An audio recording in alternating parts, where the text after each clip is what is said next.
IES exam 2022ல கேட்டிருக்க ஒரு question.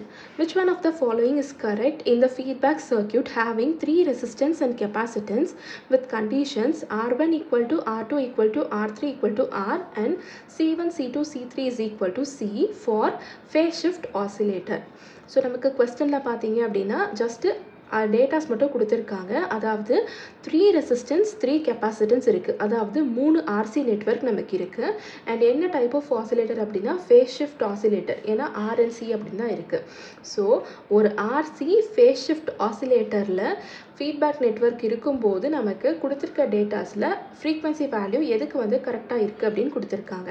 So எப்போவுமே ஆர்சி ஃபேஸ் ஷிஃப்ட் ஆசிலேட்டரில் ஃப்ரீக்வன்சி ஆஃப் ஆசிலேஷன்ஸுடைய ஃபார்முலா என்னென்னு பார்த்துருப்போம் அப்படின்னா 1 divided by 2 pi RC into root of 6 அப்படின்னு பார்த்துருப்போம். ஆனால் இந்த ஆன்சர் நமக்கு எந்த ஆப்ஷன் கூட மேட்ச் ஆகலை. ஸோ நம்ம என்ன பண்ணணும் அப்படின்னா இதை இன்னும் கொஞ்சம் நம்ம மாடிஃபை பண்ணணும். இதில் இந்த 2 pi 1/2 pi and root 6 இது ரெண்டுத்தையும் சிம்பிளிஃபை பண்ணோம் அப்படின்னா அப்போ நமக்கு 0.065 divided by RC அப்படின்னு நமக்கு கிடைக்கும். இப்போ நமக்கு இந்த ஆன்சர் ஆப்ஷன் 1 கூட மேட்ச் ஆகுது. இதுதான் நம்மளுடைய கரெக்ட் ஆன்சர்.